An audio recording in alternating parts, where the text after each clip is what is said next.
Hello, hello, my sparkly weirdos, my sparkly little diamond painting darlings. How are we doing today? Long time no sparkle chat, I know.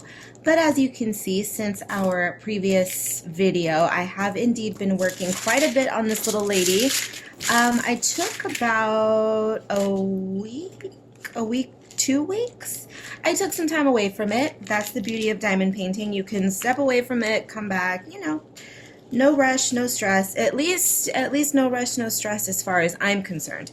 Because you know how some people are with their coloring books, they stress unnecessarily, and I would venture to guess that with diamond painting, people stress out as well. Activities that should be relaxing and should be fun, adults destroy and turn them into stress-causing little cesspits. I know, adults, they suck. So anyway, today we're going to sit down for, I don't know, 15-20 minutes, just a quick little session just to catch up and to show you where I'm at and how I'm doing on this little thing. For those of you who may be new to my channel, hi, hello, welcome. My name is Karla. I am not a diamond painter, so this channel is not about diamond painting. You may have stumbled on this channel because of a diamond painting video, but that is because this diamond painting features one of my original illustrations. So for the first time ever, my artwork is being licensed, and it is being licensed as a diamond painting.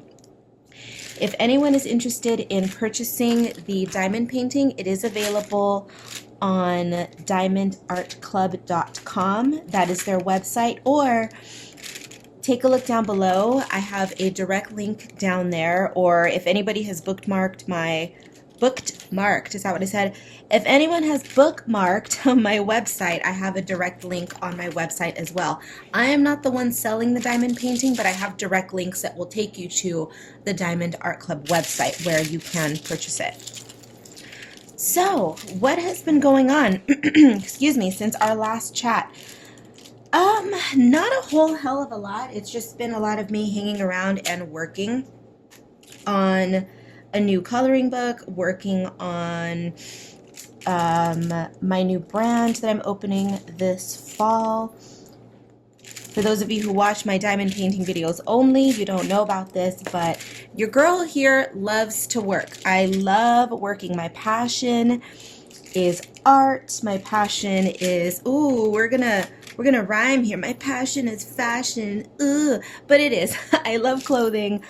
I love art. And so pretty soon my life is going to be completely comprised of art and fashion, and I'm super excited for it. So I've been rethinking how I want to handle my personal brand, which is my art brand.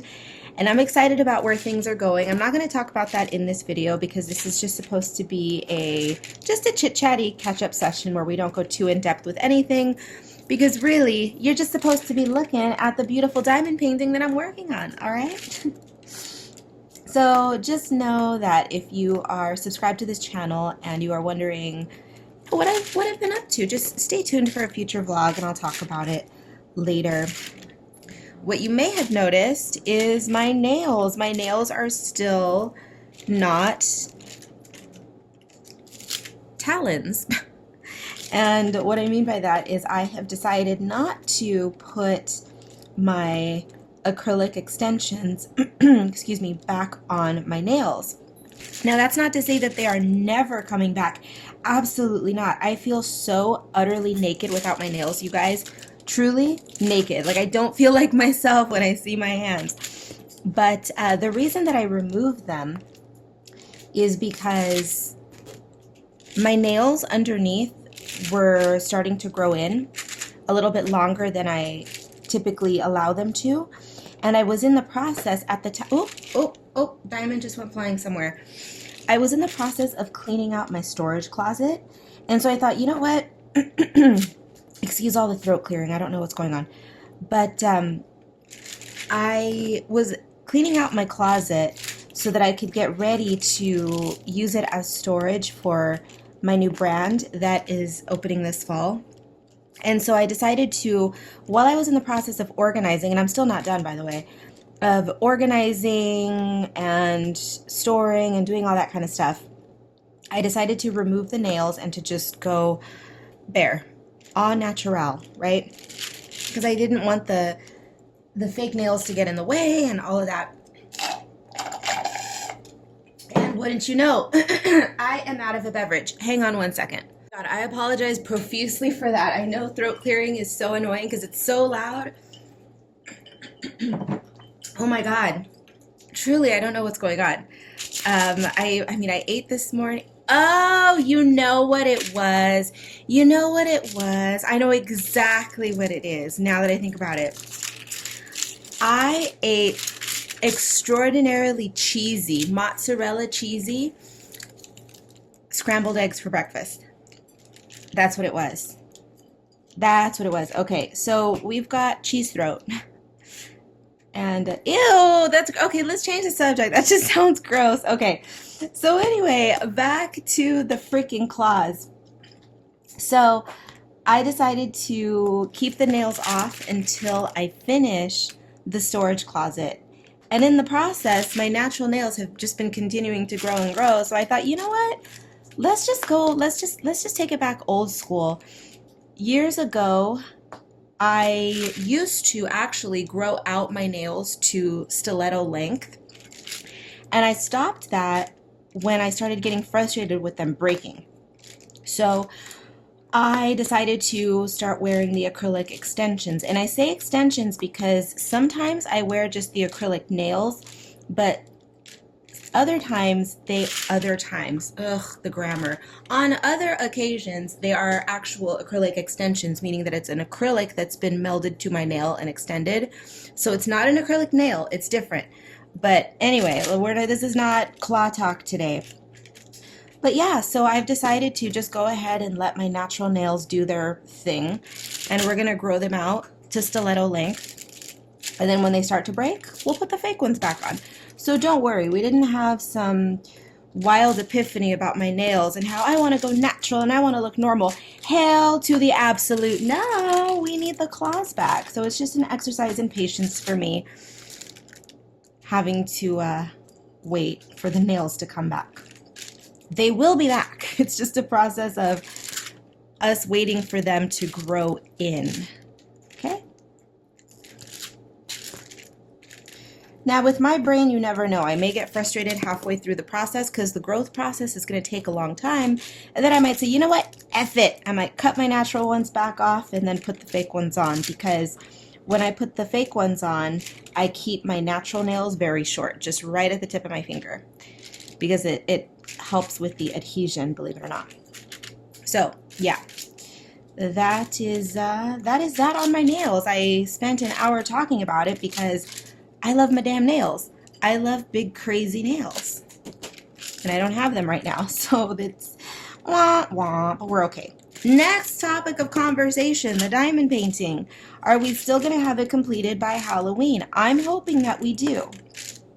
I'm going to try for Halloween, and the thing is you know me, that I'm such a damn workaholic, and when I set my goals, I do not rest until I achieve them. So chances are your girl is going to work hard to get this done by Halloween.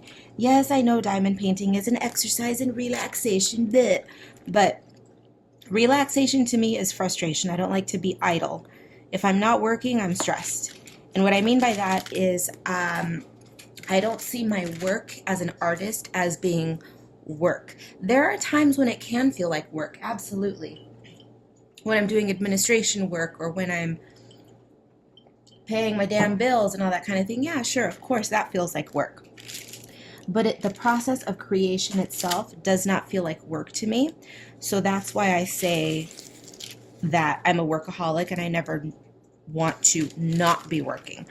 I'm not talking about work as in punching in, punching out at someone's company. No, that's different. I definitely don't think that anyone should be working harder than they should at a job like that for someone else. No, that's different. That's soul crushing. But when your work is your passion, yeah, by all means, work it out all day. So we're going to aim to have this done by Halloween.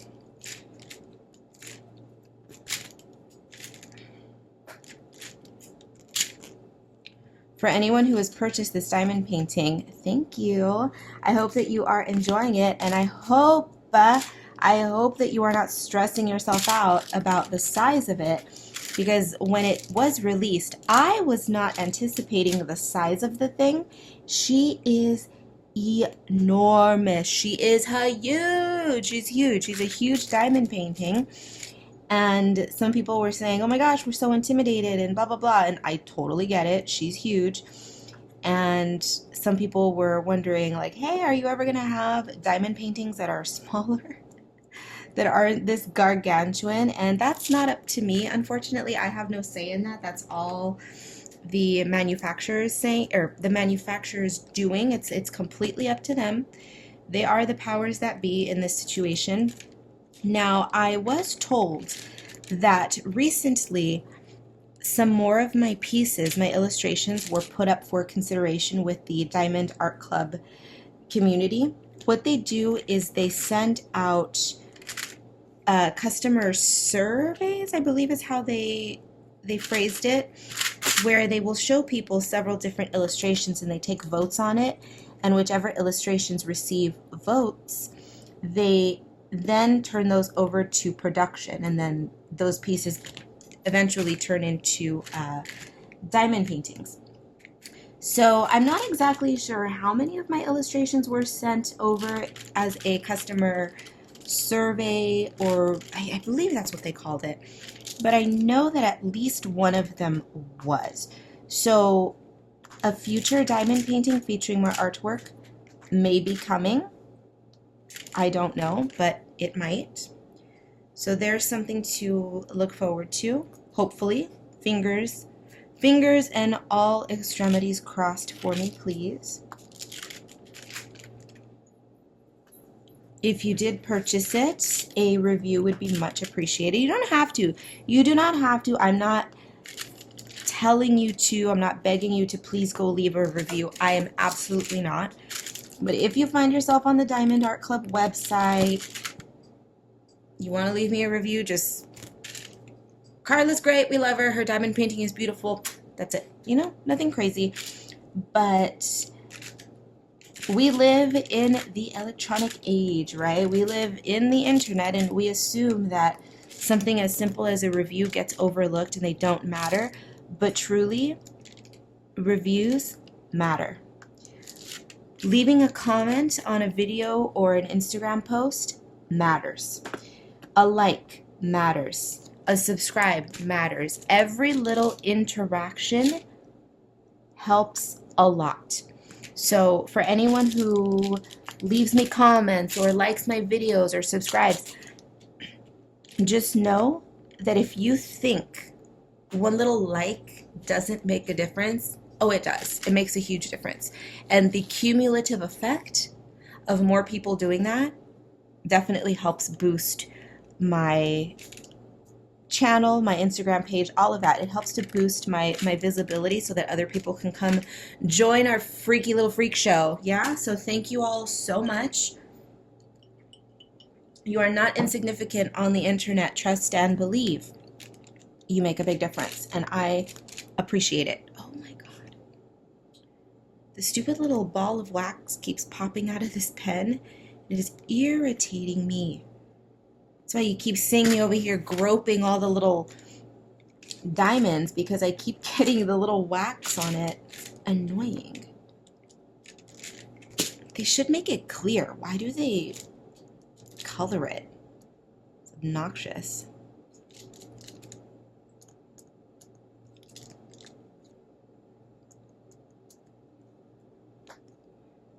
Aren't these pretty? These in particular. Look. Look how beautiful. I would love these as a rhinestone. I'm gonna have to dig around and see about finding these for my nails. Glass though, of course. Useless fact about me, I am a stickler when it comes to rhinestones. Rhinestones that I put on my face, because when I go out, sometimes I will put rhinestones as decorations on my eyes. just one or two little rhinestones in the corner of my eye, just for a little sparkle, a little glitter. But I will only use glass, like Swarovski, and on my nails too. Sometimes they're Swarovski, sometimes they're not, but they're still glass. Always. Glass has the best sparkle and shine, just the best quality. So yeah, your girl's a princess. She's high maintenance weirdo. I know. The grand goddess herself said it best. Dolly Parton, one of my favorite quotes of hers. Takes a lot of money to look this cheap. I don't look cheap. I just look tacky fabulous with all of my glitter rhinestones. And today we've got clear plastic jewelry on. Hey, it's fun, okay? Relax.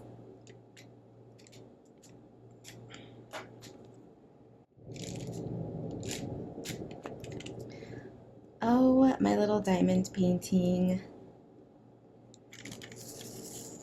It's so cute. As much as I want to sit here for a couple of hours and work on it, I lost myself the other day. I had sat down, and by the time I looked at the clock, it had already been an hour, and I'm thinking, what? It's already an hour. And then I served myself a little snacky poo, and I started watching this goofy show, which I'd never heard of. The only reason I even know about it is because it was on Netflix. But William Shatner is a national treasure. And he hosts a show called The Unexplained, which is just all about unexplained natural phenomena and things that normal people would consider out of the ordinary, such as voodoo and what else did they talk about? Voodoo, and then the oh God, what are those? What is that group of people down in, God, is it Bali? Is it Thailand? Oh God, those people who yearly there's a festival and they exhume their relatives and they redress them and they have parties with their dead relatives. God, is it Bali? Is it Thailand? Where is that? Indonesia. I think it's Indonesia. Anyways, he goes through all of those things that all of us who spend nothing but our time while we're working on artwork and doing our creative things, we spend our time watching and reading about all of these things. So then when the normal people catch on to it, we're just like, oh yeah, we're familiar with that. That's cool that it's getting airtime. And then all of the normies, right, are sitting there watching going, oh my God, the world is such a crazy place. Well, anyways, that show. But there's some things that trip me out on that show. I watched an episode where a woman got struck by lightning twice. See, that's the kind of stuff that scares me, okay? The voodoo does not frighten me. I respect voodoo, okay? Oh, excuse me. I respect voodoo. I respect all religions, alternative religions, all non-Western religions, I should say. Because we know, and in this case, while we're on the topic of voodoo, we all know that Western medicine can be trashed more often than not, right? We all know this.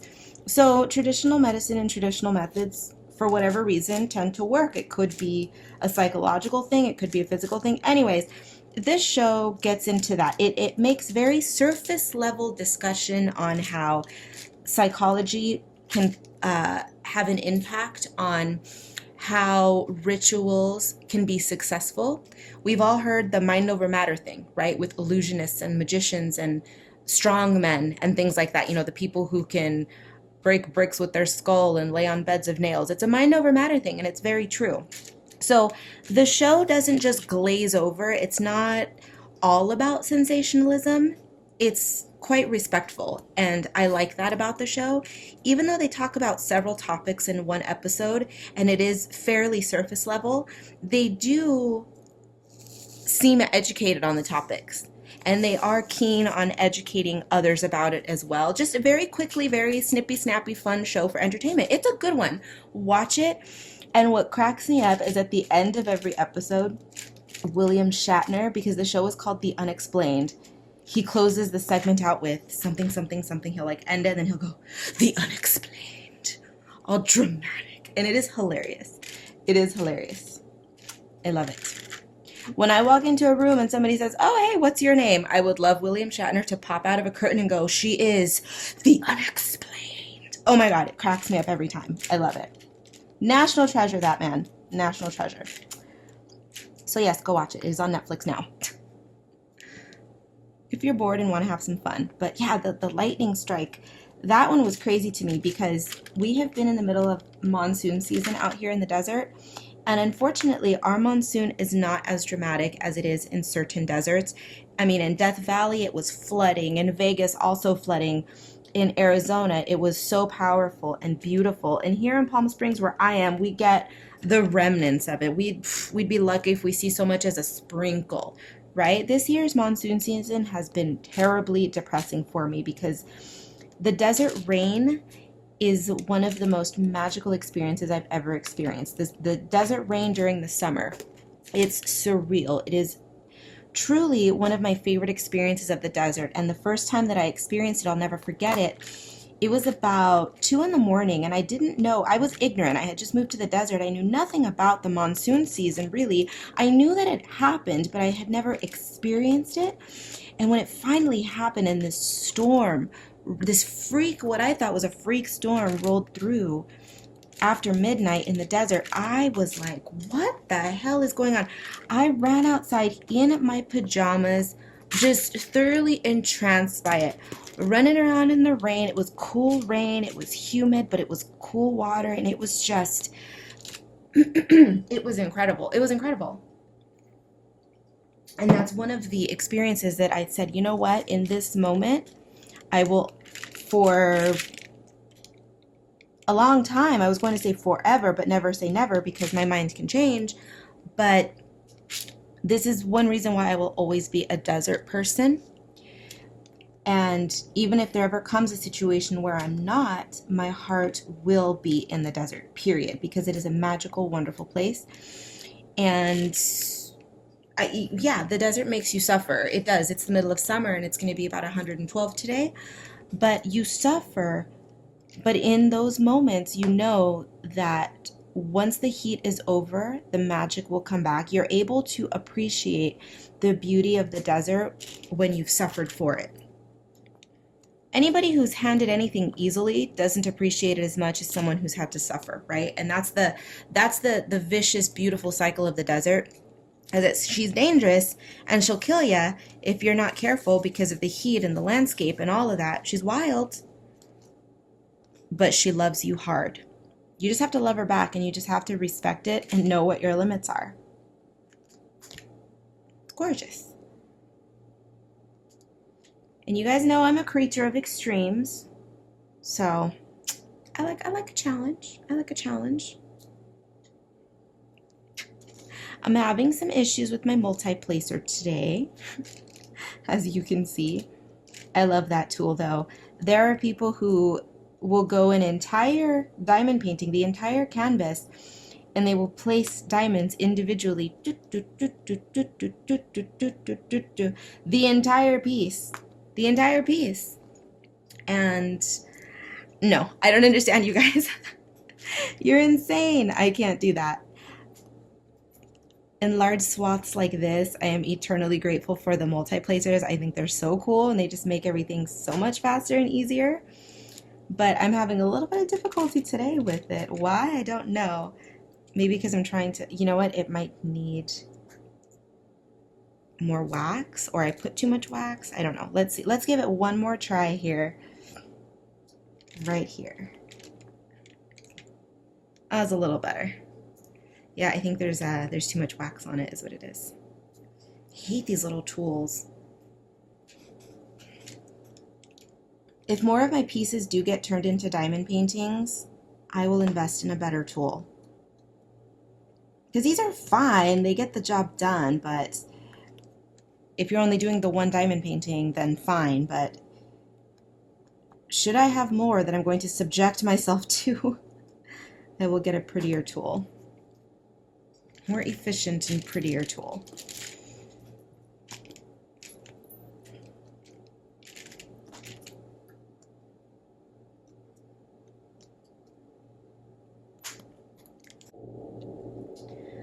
don't know how long I have been flapping my gums at this point, but we are going to end this session.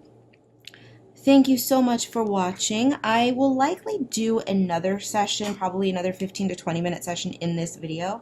So I'm not going to go in and do an entire outro.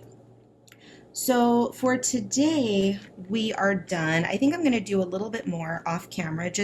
I want to finish up this portion here, and then I'll catch up with you guys next time. You all, we finally made it to the face. Finally made it to the face. Clearly I did some work off camera, but I thought for the end of this video, let's go ahead and work on the face. This is going to be just a quick, 15 to 20 minutes to close out this session, because I realized the other day when I was filming, I went way over time. I had set a little alarm and it failed to go off, because I don't know if it just didn't go off because I was filming at the same time and it didn't want to interrupt my filming. I don't know. I was using the phone alarm.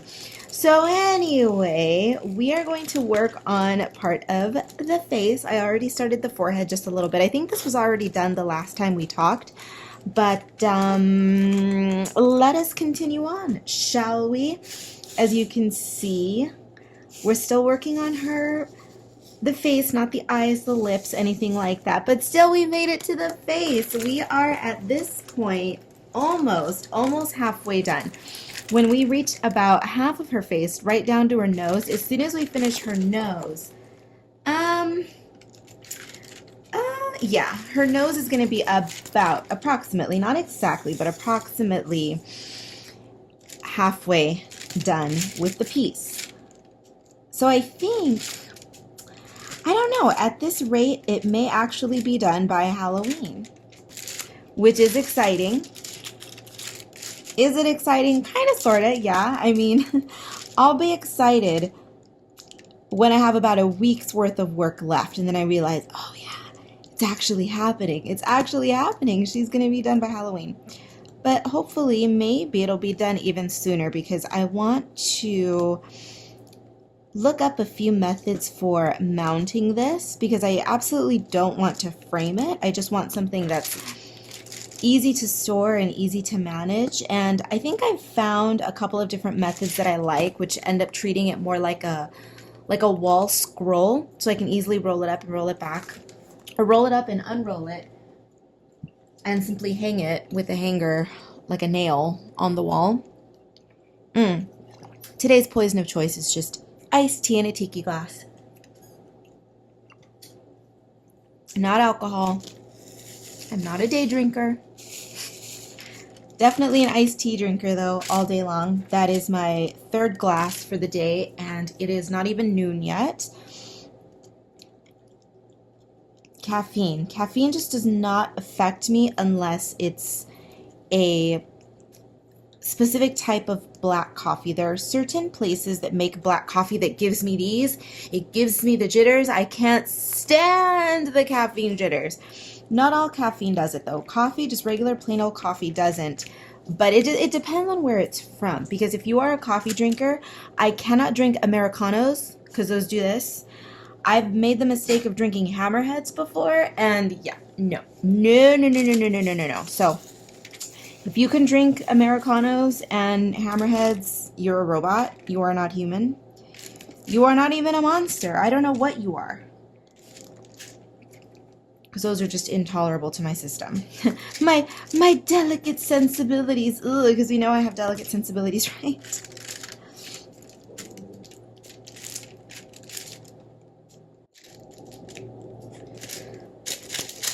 Oh, my best friend, the multi-placer. I love it. We're going to be using it a lot in this section. I can already see. Hello, Bentley. You want to say hi to everybody? You want to say hi to everybody? Oh, you want to say hi? No.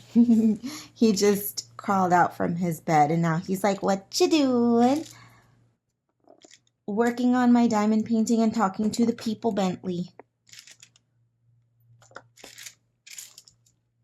Oh, now he's being nosy, and he's sitting over there by the door or the window, looking out the window. Mr. Nosy, that's all you do. You wake up to be nosy. There's nobody even outside, boo. It's like, I don't care. Little nosy butt. Excuse me, I was distracted by my cute little gremlin. What were we talking about? Were we even talking about anything? No, I don't think so. I think I was gushing over the multiplacer. But yeah, I don't really have much to talk about today. I just wanted to get on and close out the video and document this quote-unquote momentous occasion. Ooh, because we finally reached the face. It felt like ages ago I was never going to reach this point because this diamond painting is so massive. So massive. I haven't received word yet on whether or not they're going to be producing any more of my pieces. I don't know. It's kind of up in the air. I suppose it's up to me to ask, right? I would just assume that a company would reach out to their artists, but they don't really care that much. It's just about, hey, we're going to make this, we're going to put it out in production, and we're going to sell it. They're not, it's very much a, and I don't mean this in a negative way, but they operate their business in a very business-oriented way. They don't, not a whole lot of artist relations, not a whole lot of promotion of individual artists. It's just kind of like, this is cute artwork. We're going to produce it. We're going to make it, put it up for sale. Next, right? So it sounds cold and detached, and it is, but I mean, it's fine. It's business, you know. I don't take offense to that. It's a craft. It's not fine art. So I understand that they're not going to be coddling their artists, right? But still, it would be nice to be informed. If they just had, you know, a little email list that went out to all the artists and said, hey, these are the ones that we're producing in the next few months. Okay, we'll see you next month with another update. But that's just me. That's just me. I'm grateful that they're producing the diamond paintings. So, I don't know. If I don't hear from the company within the next few weeks or so, I will reach out and ask. I just feel as though I'm being a bit of a pest when I do that, although I shouldn't feel that way. I know I shouldn't, but I don't know. I guess it's all the years of me having worked with other people and having dealt with corporate jobs and HR departments where I'm just like, ah, God, I'll just wait and see if my answer pops up, and then if it doesn't, then I'll go pester people. But just be a little bit more patient. Corporate life, it'll screw ya. Now, I wasn't really truly like a corporate monster with an office and wearing a suit every day. It wasn't like that, but I was just working for clients who were definitely more conservative corporate clients. That's what it is. My life is not some fairy tale of having lived and worked in a high-rise, and then escaping the confines of corporate life to become an artist. No, my life is not that out of control. Well, it's out of control in other respects, in that I've always been a free-spirited artist who's always lived somewhat of a risky life, taken bold risks and choices. So it's been that kind of chaos, but not the kind of chaos that entails leaving a cushy job behind to pursue, you know, street busking on the street. No, it's not that. You know, the movies where people are huge corporate execs, millionaires living cushy lives, and they run off to become broke artists. No, that's not my story. I've never experienced wealth, okay? Don't get it twisted.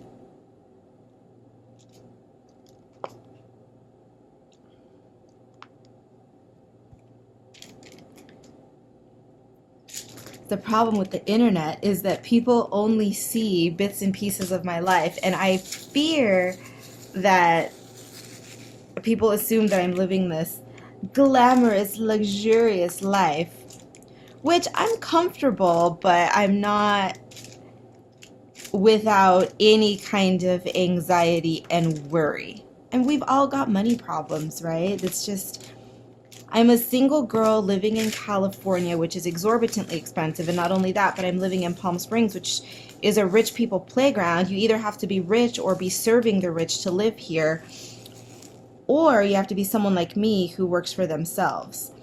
And it's one of those things where I'm okay, but I'm not super cushy, if that makes any sense. And I say that because when I was younger and I had the internet, every time I speak, I feel as though I make myself sound like I'm 90 years old, which in many respects I am. But yeah, Instagram, Facebook, all of those things were around, right? But it was a different mentality where they were still more raw. Like Instagram was still very casual and it hadn't been taken over by the influencers and by all of the brands. So it was just very raw, gritty, just everybody was posting their daily shenanigans on Instagram. They weren't really worrying about the perfection of their grid and the aesthetic, right? Which I love aesthetic Instagram pages. Like I love all of that. I love the casual, the casual feeds of people I know that's just snapshots of their dogs and what they cooked for dinner. Like that's cute. But I also appreciate the highly stylized grids as well. So I'm not poo-pooing Instagram, but I'm just saying that when I first started seriously pursuing all of this nonsense, I was not exposed to the idea that everyone who posts on Instagram who is a creative, who is an artist, is filthy rich. Because right now people tend to project that. They like to pretend that they have more than they actually do. And I've never done that. I definitely ascribe to the belief that you have to give people a realistic idea of your life without divulging too much personal information. So that's why I tell you guys, like, yeah, I'm okay, but I'm not, again, without worry. I have bills and I have months where I'm like, I brought in a little bit less money this month and I have a couple extra bills I need to pay. Ooh, like I still deal with those things. I still absolutely deal with those things. And that's why I'm working my ass off to try to relieve some of that, because right now in my life, I don't talk about my personal life. I don't talk about anything like that on my Instagram, on my socials. In fact, you'll very rarely, if ever, see me mention or hear my mentioning even people that I know. I never do. And having said that, I still think that it's important to show you who I am without getting too personal, because I know that I have an audience as tiny as it is. It's important for me to say, hey, if you are, I don't care if you're 15 or if you're 50, right? If you are wanting to pursue artwork, I don't want to be the source of anxiety for you. The source that says, oh, Karla has so much and Karla's so successful, even though she's not super, super talented. Like she has some talent, but she's not extremely talented, and yet she's living this lavish life. No, that's not true. So I don't want to be the person to whom anyone else compares themselves to, if that makes any sense. I find it difficult to articulate this because money talk and talk about all of that is very uncomfortable to a lot of people, and it is to me as well, because people have a preconceived idea of what people are like when they have X amount of money or when they don't have X amount of money, right? And I hate that. I hate those expectations. I mean, I've met people, listen to me. I currently live in Palm Springs, and it is very common here to meet wealthy, I mean stinking rich people who have absolutely no need to work anymore, but they go get like a cute little job at a cafe or at a boutique just because they want to get out of the house, because they're just sick and tired of sipping martinis and being fabulous all day, that they just want to be amongst we normal people, right? It's very, very common to see that out here. And so I've never been one to judge someone on their income ever, but I've definitely always been a little bit. I've had one foot in the eat the rich movement, right? I'm not politically active. I'm not any of that because I believe life is a huge gray area. It's a huge gray area. There's not a whole lot of black and white. Some issues are absolutely black and white. Yes, of course. Bigotry, racism, never okay, never okay under any circumstances. But there are other areas where I can see that it's a lot of gray areas, so I don't get involved. I'm not politically active. I don't do all of that. But having said all that, I always kind of had a little rich people, because a lot of them are definitely the cliche, spoiled, narcissistic, arrogant brats, right? And I've worked in a lot of industries where there were a lot of rich people. I've worked at art museums. I've worked at art stores. So I've worked retail, non-retail, design, marketing, all sorts of industries where there's a lot of money, okay? Even the art store, you're probably saying, wait a minute, you worked retail at an art store. How was there money there? Well, because the art store that I was working at, and I was management, I guess, whatever you want to call it, but it was in a wealthy part of town. And a lot of the clients that went in there to purchase art supplies and things were, of course, established millionaire artists. So I've seen it all. I've seen it all. I've been around it all. And many of the moneyed people that I would meet definitely deserved the French Revolution treatment, we shall say. Take them to the guillotine, right? Not all, but many. But the point of this little rant is that people have preconceived ideas of how people behave when they're either poor or rich, and it's not always correct. Those ideas, those preconceived ideas, sometimes have merit, but they're not always correct. But I just want to make sure that the perception of me is always correct. I want to ensure that I'm not putting out an idea that I'm filthy, stinking rich and perfectly comfortable, and then I have a 15-year-old or 50-year-old watching me who wants to pursue artwork, and then they become discouraged because of the shit that I post on Instagram because they think that I'm living a life that I'm not. That's all I needed to say instead of going on a 30-minute rant about rich people, right? Basically, I want to show you enough of my life so that you see my authentic life without getting too personal, but enough so that you see that it's realistic.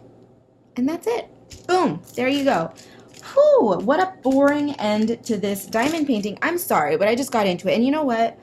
It's because a few days ago I had an experience while I was out with a couple people that I know who, I suppose they're a little bit more on the wealthy scale.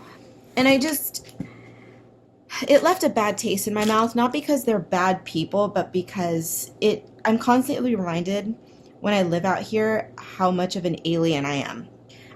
Just the people out here, we're on very different wavelengths, and sometimes it gets to me a little bit.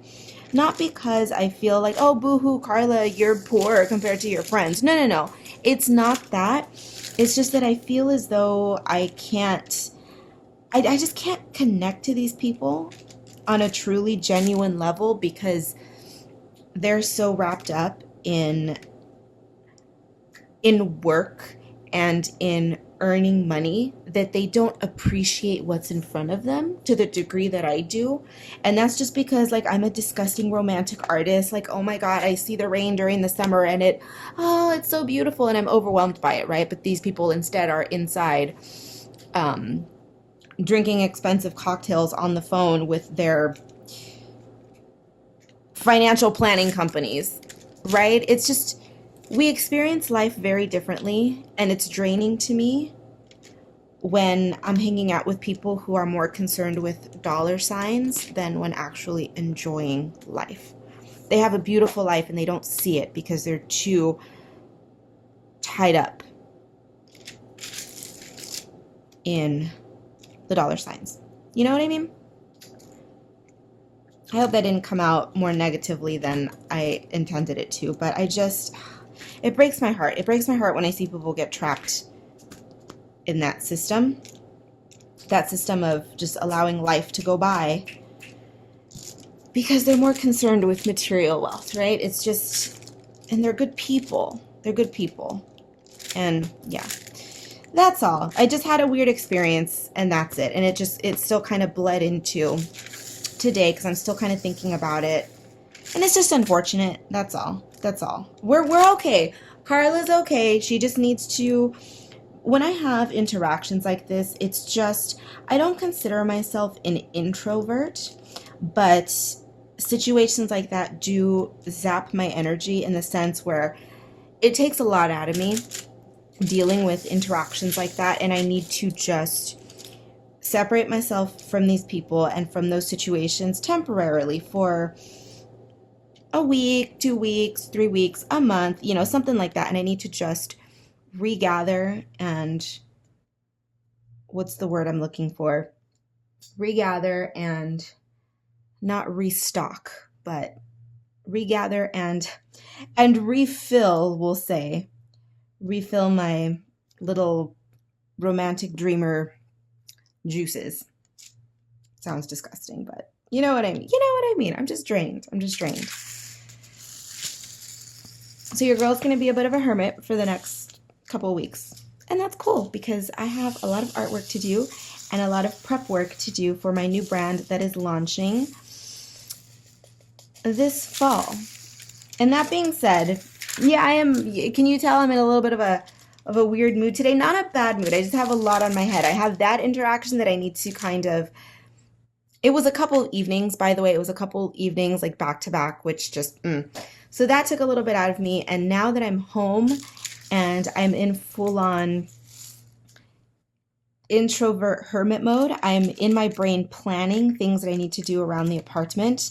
One of which is organizing still. I still need to organize my linen closet. I have it's not even a linen closet, it's an actual storage closet in the hallway. It's a good size, but I'm not making efficient use of the space. So right now, as soon as I'm done with this, I am not going to work on any artwork today until I tackle some of that closet. And it's not necessarily that it's cluttered, it's simply that I'm not maximizing the efficiency of the space. So I need to go in there and do some serious Tetris and organize so that I can efficiently run 3 of my businesses, 3 of my hustles, right? So that's where my brain is today. I'm just a little bit preoccupied. I'm a little down. I'm not down in a negative, depressed way, but I'm just a little drained. So I need to get my energy back. I need to turn on the music. I need to clean and organize and get ready. And then later tonight, when everything is done, I'm going to sit down, work on some artwork, and then we'll get those juices back. We'll get the juices back. It's just going to take a couple of days for me to recoup. Some of you out there who are either creative or who are introverts, you get it. You get these feelings of being drained. I know. I see you. I hear you. So it's just that your girl is fine. We are okay. As a matter of fact, look what's waiting for me today. I'm going to be working on some Patreon work. These are the original paper dolls that I created for my Patreon patrons. These are the dolls already dressed. This is what they look like, all naked, little naked bobbleheads. And I create outfits that are themed on my coloring books. So the first set of outfits was themed around my book, Spooky Sweets. And the next set of outfits are going to be themed around my coloring book, Dark Garden. So that's what I have to work on today. That should be fun. That's going to be my little treat for the end of the day. But for now, we are going to put an end to this little diamond painting adventure. You know what else is encouraging me to stop? Do you see the struggle that is this nonsense happening in my tray? The little diamonds are stuck together and it's driving me effing crazy. So it's time to go. I've ranted way more than the 15 minutes that I told myself to work on this for. So thank you for watching. If you would like to pick up this diamond painting for yourself, she is huge. She will keep you occupied. If you are an introvert, scoop it up and she will keep you company for the rest of the damn year. It is that big. So thank you for joining me. Take a look down below. All of the links will be down below. Everything you need to know will always be down below. Links to my website, links to my socials, all of that good stuff. Thank you for watching. Be bad, be good. I do not give a damn which. Just come back in one piece. And if you have this and you've been working on it, tag me on Instagram so I can take a look at it. Thank you, and I'll see you in the next one.